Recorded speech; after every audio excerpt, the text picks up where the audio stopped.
Welcome વિદ્યાર્થી મિત્રો. આગળના લેક્ચરમાં આપણે ચેપ્ટર નંબર 14 દોલનની આપણે શરૂઆત કરી હતી, જેમાં આપણે ટૂંકમાં ગતિના બે પ્રકાર પડ્યા હતા, પુનરાવર્તિત ગતિ અને અપુનરાવર્તિત ગતિ. પુનરાવર્તિત ગતિ એટલે નિશ્ચિત સમયગાળામાં ગતિનું શું થતું હોય, પુનરાવર્તન થતું હોય, જેમાં આપણે ઘણા બધા ઉદાહરણ પણ જોયા હતા. ત્યારબાદ આપણે કીધું હતું કે પુનરાવર્તન ગતિ એક પ્રકારની કેવી ગતિ છે, આવર્ત ગતિ છે.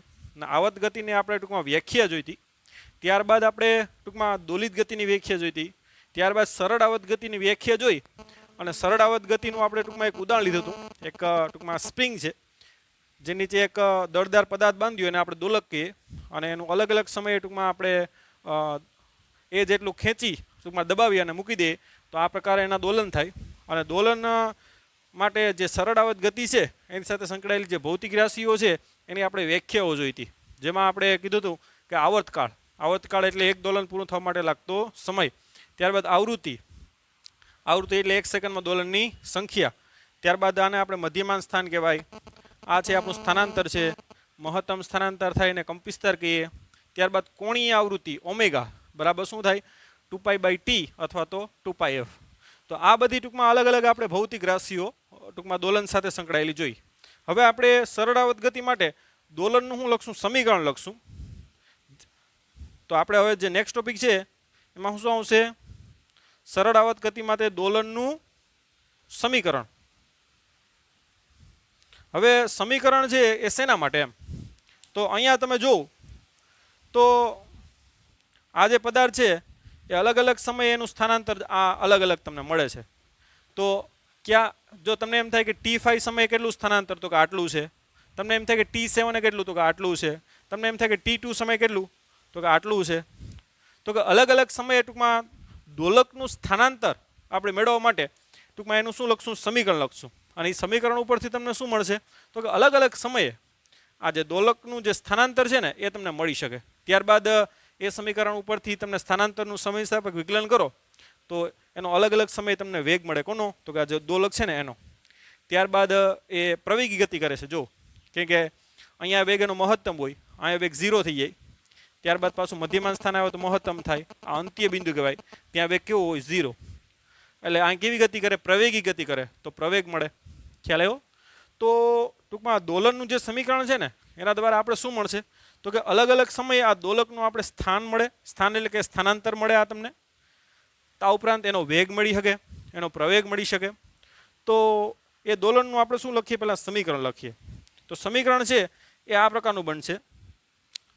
જો અહીંયા આપણે x કહી દઈએ, સ્થાનાંતર x કોઈ પણ સમયે, એટલે x(t) પણ લખી શકો. એટલે અલગ અલગ સમયે ટૂંકમાં આ દોલકનું સ્થાન બરાબર શું લખાય, તો કે a sin ωt + 5. આ શું છે, દોલનનું સમીકરણ. જ્યાં ટૂંકમાં a છે એ શું છે, તો કે કંપિસ્તાર છે. જે આપણો આ જે કંપિસ્તાર એટલે મહત્તમ જે સ્થાનાંતર થાય એ. ઓમેગા એટલે શું છે, કોણીય આવૃત્તિ છે. ટી એટલે શું છે, તો કે સમય છે. ધ્યાન આપજો. અને અહીંયા 5 એટલે શું છે, તો કે પ્રારંભિક કળા. ધ્યાન આપજો. પ્રારંભિક કળા એટલે શું થાય, ખૂણો. એમ શરૂઆતમાં કેટલો દોલકે ખૂણો કાપેલો છે એને શું કહેવાય, પ્રારંભિક કળા. જે આપણે આગળ આવશે એટલે ખ્યાલ આવી જશે. હવે ટૂંકમાં આ જે સમીકરણ છે ને એનો ઉપયોગ કરી અને ટૂંકમાં તમે આ ગ્રાફ મેળવી શકો. જે આ ગ્રાફ થાય છે ને આ પ્રકારનો બને છે, એ ગ્રાફ ટૂંકમાં તમે મેળવી શકો. અલગ અલગ તમે સમય મૂકતા જાઓ અહીંયા, બરાબર. એને આધારે આ ખૂણો છે, ધ્યાન આપજો. કે ઓમેગા બરાબર શું થાય, થીટાના છેદમાં ટી. માટે થીટા બરાબર શું લખાય, ωt. એટલે ωt છે ને એક પ્રકારનો શું છે, ખૂણો જ છે. તો મેં તમને કીધું ને 0નો ખૂણો કહેવાય. દોલક અહીંયા પૂગીએ તો π/2 નો ખૂણો કહેવાય. અહીંયા પહોંચે તો પાઈનો ખૂણો કહેવાય. અહીંયા પહોંચે તો 3π/2 કહેવાય. અને અહીંયા પહોંચે તો 2π. આપણે આગળના લેક્ચરમાં જોયું હતું, ધ્યાન આપજો કે આ મધ્યમાન સ્થાન છે. એટલે ઉપર તરફ ગયું તો π/2 નો ખૂણો કહેવાય.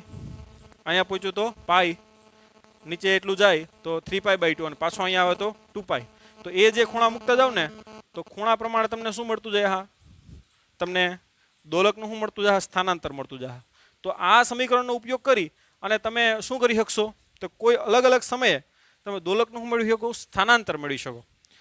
સમય મૂકશો એટલે આ ખૂણો મળશે અને ખૂણો મૂકો એટલે સાઈનની વેલ્યુ મૂકતા જાઓ તો જે ગ્રાફ બનશે ને આ પ્રકારનો તમને બનશે સ્થાનાંતરનો. તો આ થઈ ગયું દોલકનું સમીકરણ, દોલનનું સમીકરણ. અને આ સમીકરણ ઉપરથી તમને શું મળશે તો કે અલગ અલગ સમયે તમને દોલકનું જે સ્થાનાંતર થાય ને એ તમે શું કરી શકો, મેળવી શકો. હવે ટૂંકમાં આ સમીકરણનો ઉપયોગ કરીને આપણે ટૂંકમાં એનો ગ્રાફ ડ્રો કરીએ તો એ કઈ પ્રકારનો મળે જોઈએ.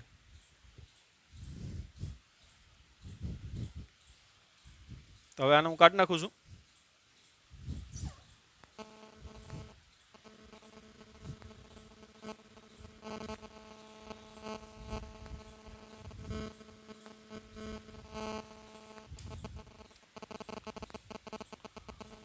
હવે આપણે ખબર છે પાછું લખીએ આપણે કે ભાઈ દોલનનું સમીકરણ આપણે ખબર છે શું થાય તો કે x બરાબર x ઓફ t નો લખો તો ચાલે. x બરાબર શું થાય તો કે a sin omega t plus 5, જ્યાં a એટલે કંપવિસ્તાર છે, ઓમેગા એટલે કોણીય આવૃત્તિ છે, t એટલે સમય છે અને 5 એટલે પ્રારંભિક કળા. માનો કે 5 બરાબર 0 છે, સરળતા ખાતર 5 બરાબર કેટલો લઈ લઈએ 0. 5 એટલે પ્રારંભિક કળા છે, મારો કે મધ્યમાંથી જ ચાલુ થાય તો 5 બરાબર શું લઈ લઈએ આપણે 0 લઈ લઈએ. તો x બરાબર શું થાય a sin ઓમેગા t. હવે ઓમેગા ટી છે ને ધ્યાન આપજો ખૂણો છે, કેમ કે આપણે કીધું હતું કે ઓમેગા બરાબર શું લખાય થીટાના છેદમાં ટી, માટે થીટા બરાબર શું લખાય ઓમેગા ટી. તો ઓમેગા ટી એક પ્રકારનો શું છે ખૂણો છે, બરાબર. હવે આપણે સાઈનનો ગ્રાફ ડ્રો કરીએ, ધ્યાન આપજો. તો આપણે શું લઈ લઈએ તો કે y અક્ષ ઉપર દોલકનું સ્થાન લઈ લઈએ x અને x અક્ષ ઉપર શું લઈ લઈએ આપણે સમય લઈ લઈએ t. ના સમય નહીં પણ ખૂણો લઈ લઈએ theta is equal to omega T. ધ્યાન આપજો. માનો કે આ ખૂણો 90 એટલે કે π/2 છે, આ 180 એટલે કે આ ખૂણો પાઈનો છે. ધ્યાન આપજો x અક્ષ ઉપર આપણે ખૂણો લીધો થીટા બરાબર ઓમેગા ટી. આ 3π/2 એટલે છે 270 અને આ એક દોલન પૂરું થઈ જાય એટલે 360 એટલે કે 2π, બરાબર. ઓકે, હવે ટૂંકમાં એ ખૂણાની વેલ્યુ મૂકશું આપણે. તો અહીંયા ખૂણો કેટલો છે 0 નો છે, ધ્યાન આપજો, બરાબર. તો sin 0 આપણે ખબર છે sin 0 કેટલા થાય 0 એટલે પેલો પોઈન્ટ અહીંયા આવશે. sin 0 કેટલા થાય 0 એટલે ખબર છે પેલો પોઈન્ટ અહીંયા આવશે. હવે અહીં π/2 મૂકો, ઓમેગા ટી બરાબર કેટલા મૂકો π/2. ઓમેગા ટી એ શું છે ખૂણો, ખૂણો કેટલો મૂકો π/2. તો sin π/2 આપણે ખબર છે કેટલા થાય sin 90 1 થાય ને. તો ટૂંકમાં a કૌંસમાં 1 બરાબર કેટલું થાય a. તો ટૂંકમાં આ થઈ ગયું a. તો એ પોઈન્ટ અહીંયા આવશે, ધ્યાન આપજો. હવે ઓમેગા ટી બરાબર કેટલા મૂકો અહીંયા પાઈ મૂકો. તો sin પાઈ કેટલો થાય આપણે ખબર છે, એકમ વર્તુળ દોરીએ તો પાઈ અહીંયા આવે, અહીં શું હોય -1 ને 0, પેલી કિંમત કોસની બીજી સાઈનની, એટલે sin પાઈ કેટલા થાય 0 થાય. એટલે પછીનો પોઈન્ટ અહીંયા આવશે.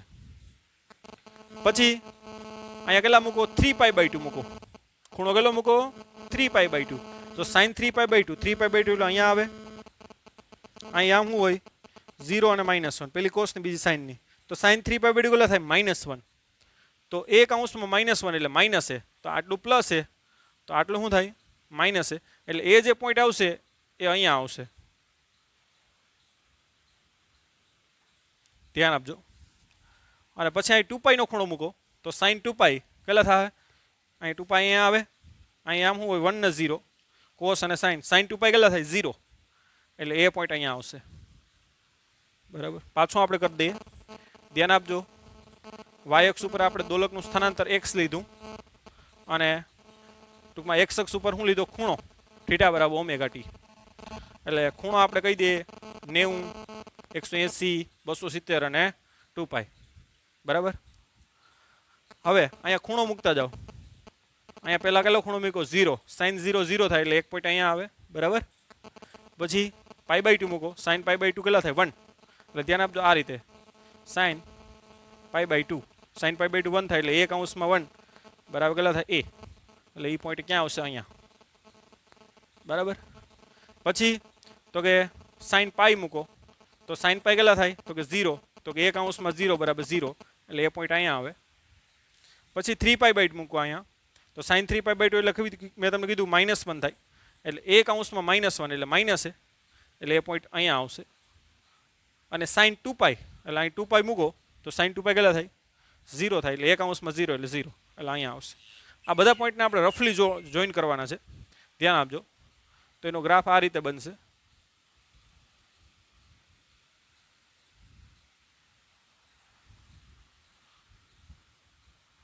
તો આ રીતે ટૂંકમાં અલગ અલગ સમયે તમે દોલકનું ટૂંકમાં સ્થાનાંતર મેળવી શકો.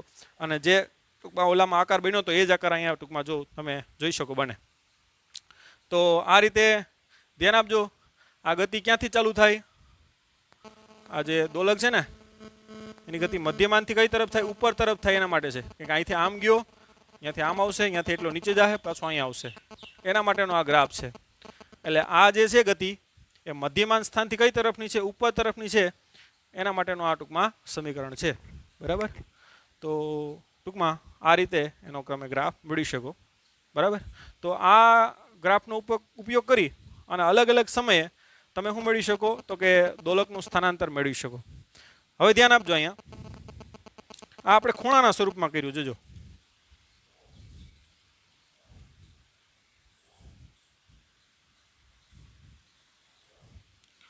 અહીં ખૂણો કેટલો છે? π/2, પાઈ, 3π/2 અને 2π. આને આપણે સમયના સ્વરૂપમાં પણ કહી શકીએ, કેમ કે તમે કહો કે ભાઈ અલગ અલગ સમયે મારે જોતું, ખૂણાના સ્વરૂપમાં નહીં, અલગ અલગ સમયે. તો આ એક દોલન પૂરું થાય એના માટે લાગતો સમય કેટલો હોય? આવતકાળ t જેટલો. તો આ જે સમય છે એ t છે, એનાથી આ અડધો કેટલો થાય? t/2. એનાથી આ અડધો t/4, એટલે આ t/4, t/2, t/2 માં t/4 નાખે એટલે કેટલા આવે? 3t/4. જો t/4 નાખવાના છે આપણે, એટલે π/2 એટલે કેટલા સમય થાય? t/2 નો t/4 થાય. જો થીટા બરાબર શું થાય? ω/t. એટલે ખૂણો કેટલો હોય? π/2 નો હોય. ધ્યાન આપજો, ખૂણો કેટલો હોય? π/2 નો. તો આ સમય કેટલો એમ ખ્યાલ આવ્યો? તો એ સમય મેળવવો હોય તો ખૂણો π/2 નો મૂકો. ω બરાબર ખબર છે 2π/t લખાય, અને t એટલે π કેન્સલ, એટલે t ને કરતા કરો તો અહીંયા આવે આ t, આ સોરી આ સ્મોલ t ને કરતા કરો તો t, આ 2 × 2 એટલે કેટલા થાય? 4. તો આ રીતે ટૂંકમાં તમે ખૂણો હોય તો સમય મેળવી શકો એમ. એટલે ખૂણો ટૂંકમાં π/2 નો કહેવાય, સમય કેટલો કહેવાય? t/4. હવે તમે અહીં જો ખૂણો છે ને એ પાઈનો છે, કેટલાનો? તો સમય મેળવવો હોય તો ખૂણો અહીં મૂકી દો પાઈ, બરાબર. ω એટલે ખબર છે 2π/t થાય, ના સ્મોલ t, પાઈ કેન્સલ, એટલે સ્મોલ t ને કરતા કરો તો t અહીંયા આવે t/2, બરાબર. અડધું દોલન પૂરું થયું ને. એક દોલન પૂરું થવા માટે t સમય લાગે, તો અડધું દોલન થવા માટે કેટલો લાગે? t/2. હવે આ સમય તમે મેળવવો હોય કે ભાઈ ખૂણો 3π/2, જોજો આ તમે લખતા જજો. ખૂણો કેટલો હોય? 3π/2. તો સમય કેટલો કાપ્યો કહેવાય એમ? એક અહીંયા સમયના આધારે ખૂણો કાપે.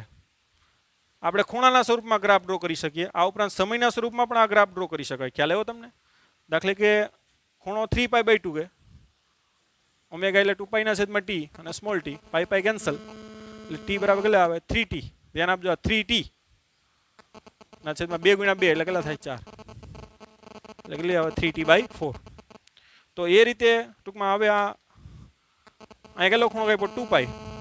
તો 2π અહીંયા મૂકી દો તો ખૂણો કેટલો મૂકો? 2π બરાબર 2π/t × t, એટલે 2π કેન્સલ, એટલે t બરાબર કેપિટલ T.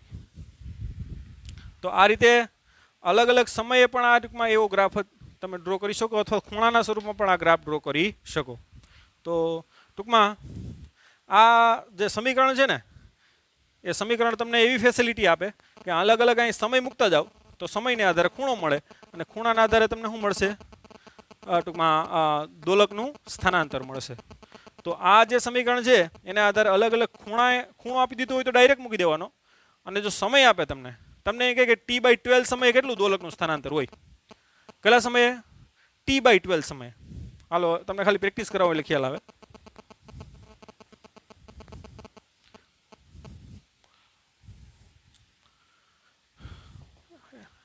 આ ફાઈ બરાબર આપણે 0 લીધો એટલે દોલનનું જે સમીકરણ થાય કેટલું થાય?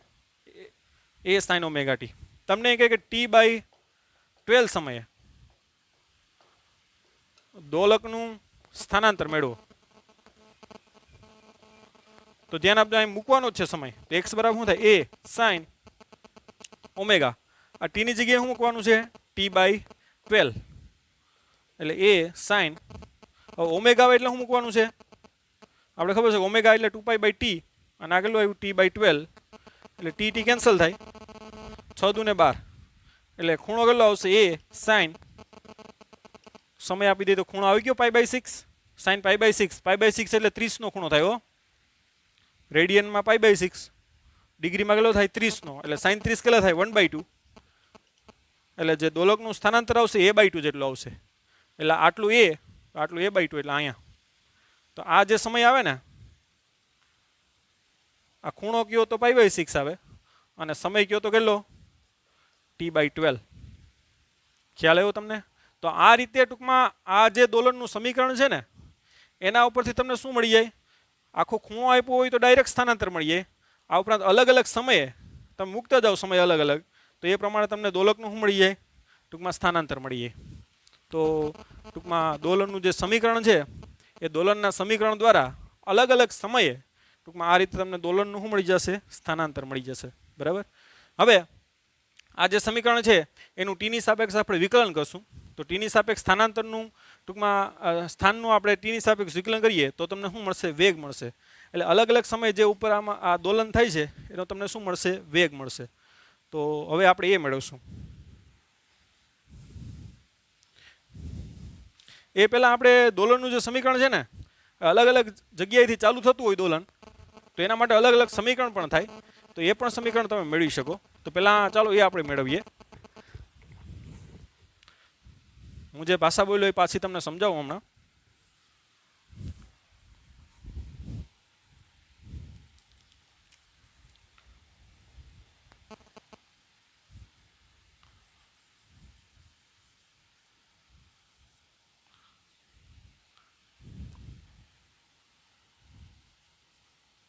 ધ્યાન આપજો, આને કહેવાય મધ્યમાન સ્થાન.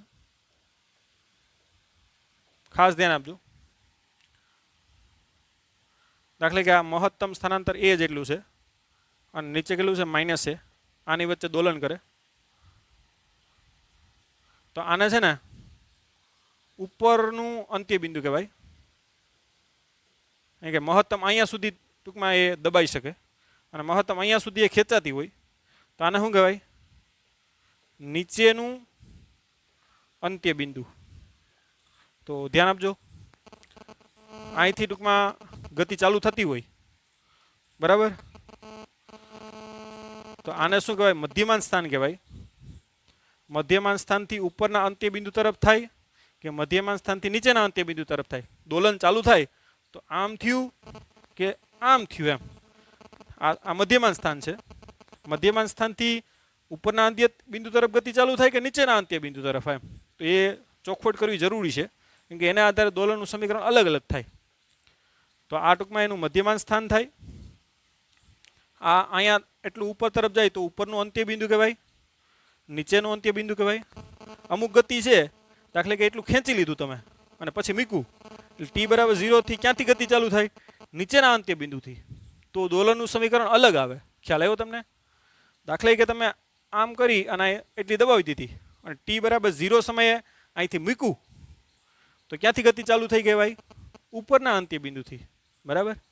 તો દાખલા કે હું તમને કહું કે અહીંથી આમ મૂકી દીધું અને અહીંયા પહોંચ્યું અને પછી અહીંથી t/0 સમય ચાલુ કરો તો મધ્યમાનથી કઈ તરફ થાય? ઉપર તરફ ગતિ થાય.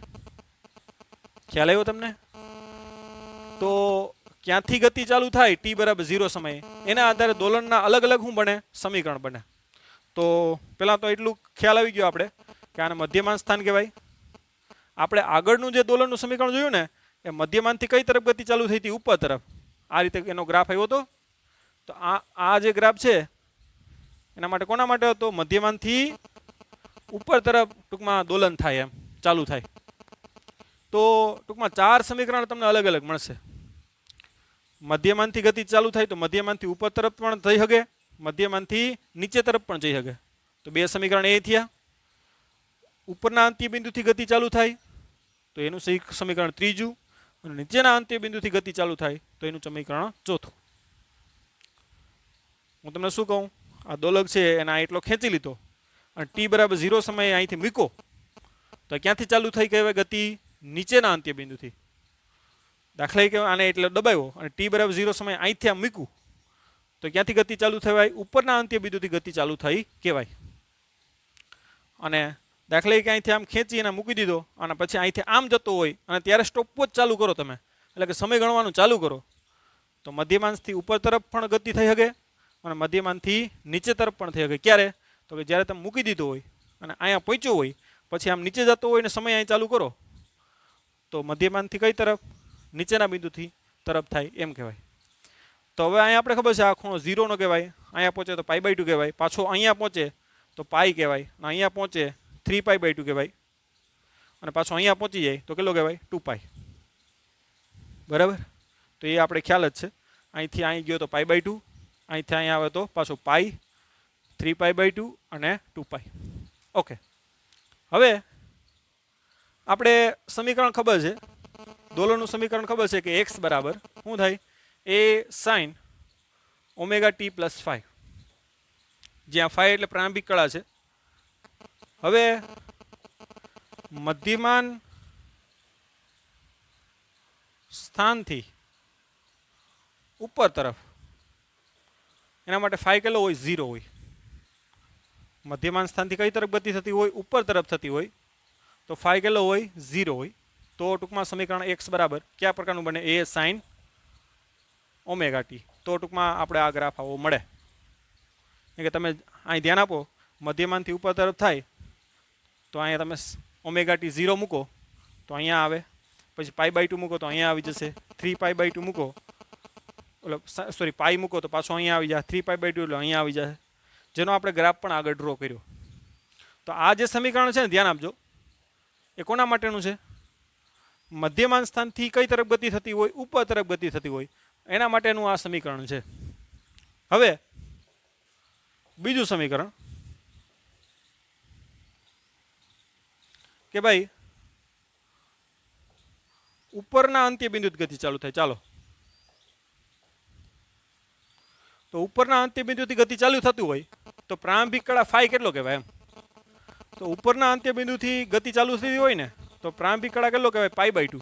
કેમ કે ઓલરેડી ખૂણો કેટલો કાપી નાખ્યો? π/2. કેમ કે અહીંથી હવે દોલન ચાલુ થાય, ખબર પડી તમને?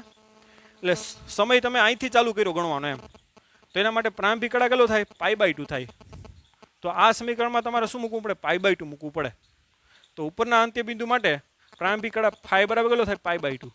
માટે x બરાબર શું મૂકી શકો તમે? a sin ωt + π/2 એમ. અને π/2 + ωt કરો તમે તો ખબર છે આમ પણ લખી શકો sin π/2 વત્તા ωt. આપણે ખબર છે π/2 વત્તા ωt કેટલામ ચરણ? બીજું ચરણ. sin નું શું થાય? cos, એટલે શું આવશે? a cos ωt. તો ટૂંકમાં ઉપરના અંત્ય બિંદુથી ગતિ ચાલુ થતી હોય તો એનું સમીકરણ આ પ્રકારનું બને. અને એનો ગ્રાફ ડ્રો કરવો હોય તો આરામથી કરી શકો તમે. આ π/2, આ પાઈ, આ 3π/2 અને આ 2π. ધ્યાન આપજો, ગતિ આપણી ક્યાં ચાલુ થાય? ઉપરના અંત્ય બિંદુથી. એટલે અહીંયા આ સમીકરણમાં મૂકો એટલે અહીંયા ખૂણો કેટલો થાય? 0 નો થાય. ωt ખૂણો છે, આ ખૂણો 0, cos 0 કેટલા થાય? 1 થાય. એટલે 1/1 એટલે a જેટલો આવે. ધ્યાન આપજો, x a cos ωt એટલે અહીંયા કેટલો થાય? 0 થાય. cos 0 કેટલા થાય? 1. એટલે 1/1 બરાબર a.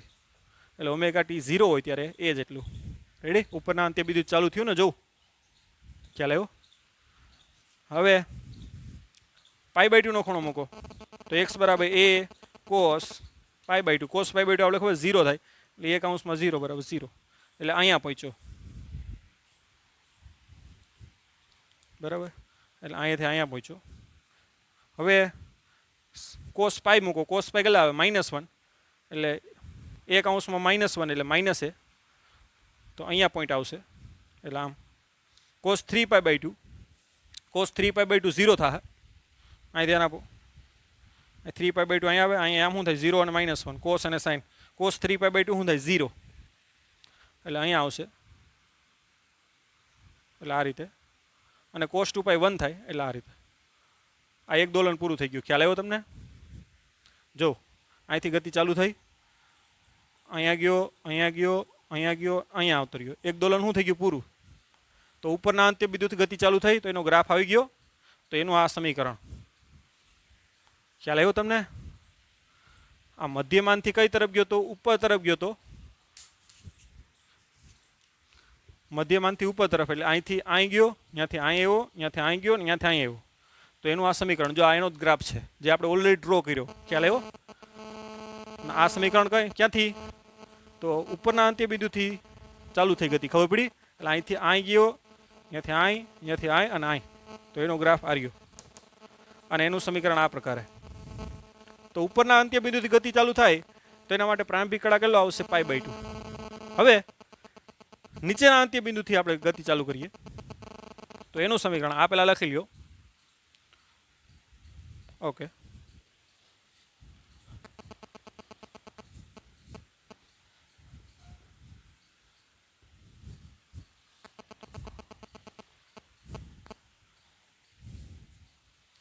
હવે ત્રીજું સમીકરણ લખીએ. કેના માટે?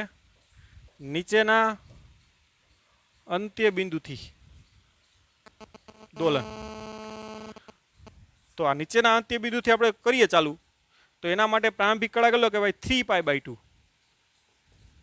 શા માટે? કેમ કે ઓલરેડી એને 3π/2 નો ખૂણો કાપી નાખ્યો. જો π/2 પાઈ 3π/2 અહીંથી આપણે મૂકવાનો છે t = 0 સમય. તો એના માટે પ્રારંભિક કળા કેટલો થાય? 3π/2.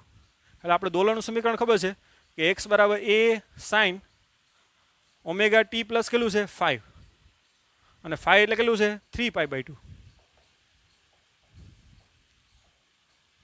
નીચેના અંત્ય બિંદુ માટે 5 બરાબર કેટલું હોય? 3π/2 હોય. માટે અહીં x = a sin 3π/2 પહેલાં લખું એટલે 3π/2 વત્તા ωt.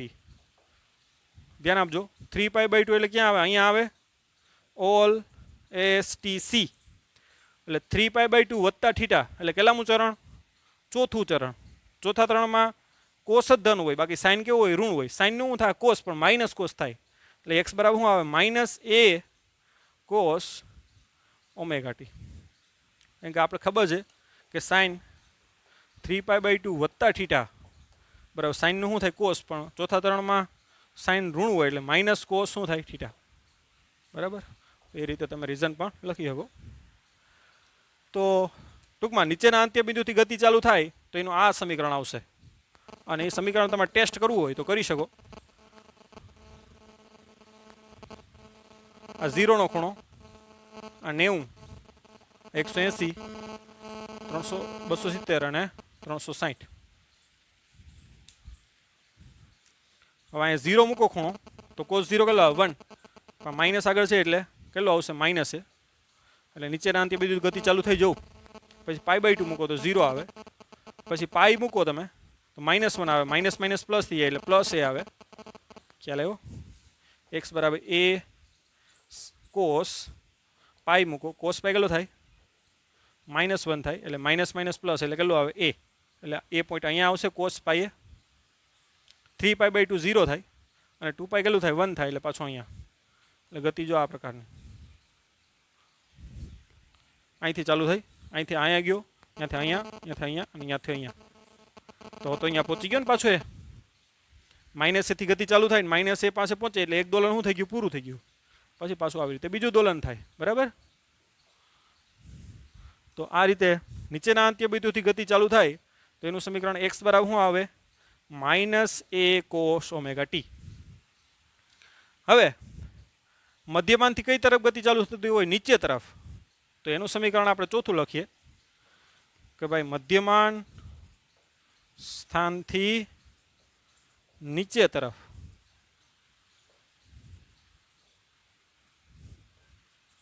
દોલનની ગતિ.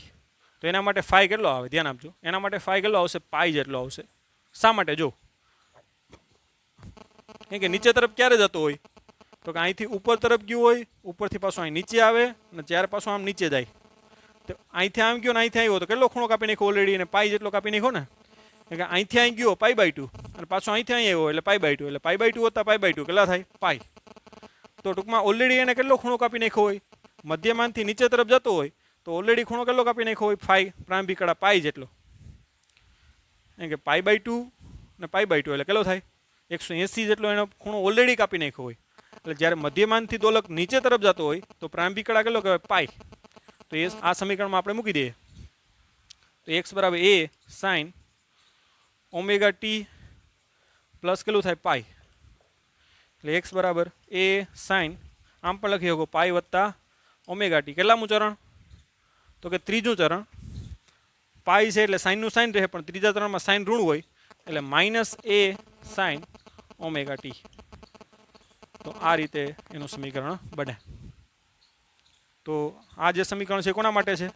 તો કે મધ્યમાનથી કઈ તરફ જતી હોય દોલક? જ્યારે નીચે તરફ જતો હોય ત્યારે. અને એ સમીકરણ ટેસ્ટ કરી શકો તમે.